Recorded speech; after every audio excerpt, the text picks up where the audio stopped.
Salam dan salam sejahtera, dan pencerahan saya kali ini adalah berkenaan dengan Tan Sri Muhyiddin Yassin. Kita tahu beliau adalah seorang Presiden Parti Bersatu. Kita juga tahu beliau adalah seorang pengurusi Majlis Pemulihan Negara. Dan kita lihat hari ini setelah PRN Melaka ini berlaku, maka beliau lebih kerap menggunakan baju Perikatan Nasional untuk kempen politik. Ini yang saya membuat teguran sebagai rakyat, yang mana saya lihat beliau sepatutnya menjalankan kerja yang diamanahkan, yaitu menjadi pengurusi pemulihan negara. Tetapi beliau lebih kepada kempen politik untuk kepentingan parti, yang mana kepentingan pribadi. Ini yang saya lihat di Parti Perikatan Nasional ini. Jadi patutlah selama ini kerajaan Malaysia yang dipimpin oleh Tan Sri Muhyiddin Yassin, yang mana telah pun tumbang, yang mana telah pun gagal, jelas kerana beliau hanya pentingkan politik pribadi. Saya lihat, walaupun saya tengok dalam PRN Melaka ini boleh dikatakan padang tidak rata, tetapi sebagai orang UMNO, sebagai Perdana Menteri daripada UMNO, tidak pula saya lihat Datuk Seri Ismail Sabri begitu menonjol dalam isu ini. Walaupun saya tahu Datuk Seri Ismail Sabri bukan Presiden UMNO, tetapi sekurang-kurangnya beliau adalah Perdana Menteri Malaysia yang mempunyai pengaruh. Tetapi beliau menjaga diri beliau sebagai seorang ketua, sebagai pemimpin negara, dan tidak begitu melibatkan diri dalam politik Melaka ini. Tetapi berbeza dengan Tan Sri Muhyiddin Yassin, yang mana beliau sepatutnya sebagai pengurusi Majlis Pemulihan Negara, beliau lebih kepada untuk rakyat.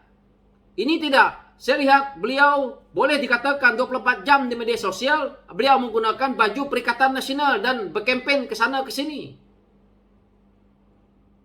Jadi, pada pandangan saya rakyat, beliau ini duduk di jawatan tertinggi, menyandang jawatan penting dalam negara, menggunakan kuasa yang ada, dilihat sebagai seolah-olah salah guna kuasa, boleh berjalan ke sana ke sini dengan kuasa sebagai pengurusi MPN ini tadi. Ini sudah jelas salah, dan apa yang kita mahu lagi daripada parti yang seperti ini. Tan Sri Muhyiddin Yassin, ini adalah jelas saya nak perkatakan kepada semua rakyat supaya kita ni faham. Apabila sidang parlimen, susah sekali kita melihat beliau ada di parlimen. Tetapi kalau kerja politik melibatkan parti beliau, sepantas kilat kita lihat beliau ada. Ini hari Isnin ni akan ada sidang parlimen, kita lihat apakah beliau masuk. Dalam seminggu berapa kali dia boleh masuk. Sama juga dengan pemimpin PAS, Presiden PAS. Mereka ini adalah orang kerajaan, yang mana mereka ini adalah ahli parlimen kerajaan. Sepatutnya mereka ada dalam parlimen. Mereka inilah yang makan gaji buta, yang dibayar oleh rakyat, menghabiskan duit negara, melakukan penyelewengan, salah guna kuasa, rasuah berleluasa di Malaysia ini. Jadi ini yang berlaku di negara kita ini. Ini adalah satu yang perlu kita rakyat ni ubah supaya tidak lagi akan berlaku di waktu akan datang. Saya harap PRN Melaka ni, rakyat tidak terima parti yang bernama Perikatan Nasional ini. Kerana kita tahu pucuk pimpinan mereka ke hulu ke hilir menggunakan jawatan, terutamanya seperti pengurusi MPN ini, boleh ke sana ke sini. Sia-sia kita ni melantik beliau, ataupun kenapa pemimpin daripada kerajaan melantik beliau ini untuk menjadi pengurusi MPN. Kalau begini, apa fungsinya? Jadi beliau sibuk dengan politik Melaka ini. Serahlah kerja ini kepada kamu punya orang nombor 2, nombor 3. Azmin Ali ada, Hamzah Zainuddin ada, Mak Lampir ada, yang lain-lain parti yang ada dalam Bersatu tu ramai lagi. Kenapa Tan Sri Muhyiddin Yassin begitu sibuk? Apa tidak mempercayai orang-orang nombor 2, nombor 3 beliau ini untuk memimpin?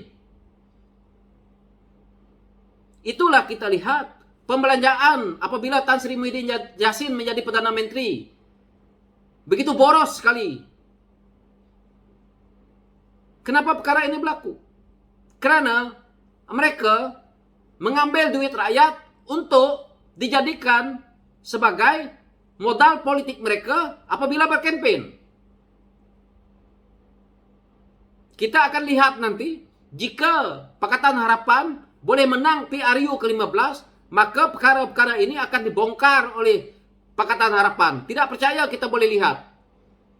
Ketirisan, keborosan, salah guna kuasa, akan kita lihat pemimpin-pemimpin yang mana berada dalam kerajaan selepas mereka ini melakukan pengkhianatan kepada PIHES, maka akan terbongkar setelah PRU ke-15 jika PIHES memerintah. Sebab itu hari ini mereka mati-matian untuk menang di mana-mana negeri jika ada PRN, kerana mereka nak memperkukuhkan jentera mereka, parti mereka di setiap negeri, dan akan berjaya untuk memenangi PRU ke-15 ini nanti. Inilah akibatnya. Justru itu mereka mati-matian melakukan kempen, mereka cuba untuk menang kerana mereka takut apabila PIHES kembali memerintah, maka mereka-mereka ini di bawah pimpinan Datuk Seri Anwar Ibrahim, mereka dah tahu bahawa penjara Sungai Buloh itu pintunya tidak begitu jauh daripada mereka. Ini yang mereka takut.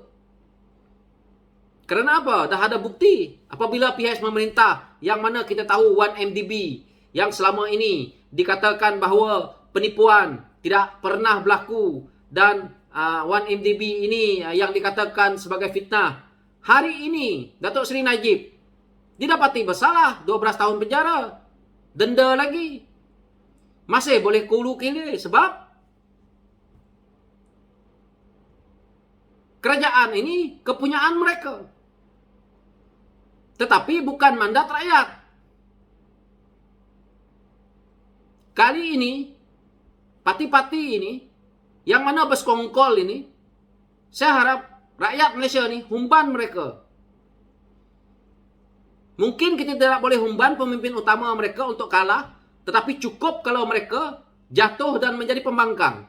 Kerana contohnya mereka akan bertanding di kawasan pribadi mereka, seperti mana Tan Sri Muhyiddin Yassin, yang mana kita tahu bertanding di Pagoh. Mungkin beliau terus kekal menang, tetapi di tempat-tempat lain, sekutu-sekutunya kita akan jatuhkan, yang mana tempat itu sepatutnya boleh kita menangi. Maka kita perlu berjuang habis-habisan supaya pemimpin-pemimpin korup ini kita turunkan, dan sepatutnya kalau memang betul mereka bersalah, humban mereka ni ke penjara sebagai pengajaran kepada pemimpin akan datang supaya jangan lakukan kerja-kerja ini kepada rakyat dan negara ini.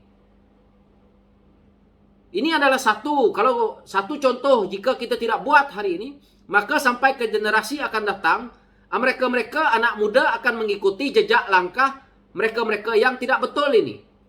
Mereka akan cuba naik dengan cara apa sekalipun, dan apabila mereka mendapat pangkat, mereka mendapat jawatan tertinggi dan mendapat gelaran, maka kita susah nak menghumbankannya. Tetapi kita harus mereformkan sistem kita ini, bahawa undang-undang tidak memilih darjat, dan undang-undang akan menghukum siapa yang bersalah.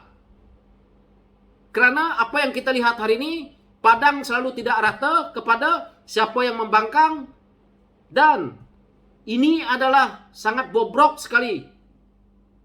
Sampai bila kita ini tidak ada demokrasi kepimpinan?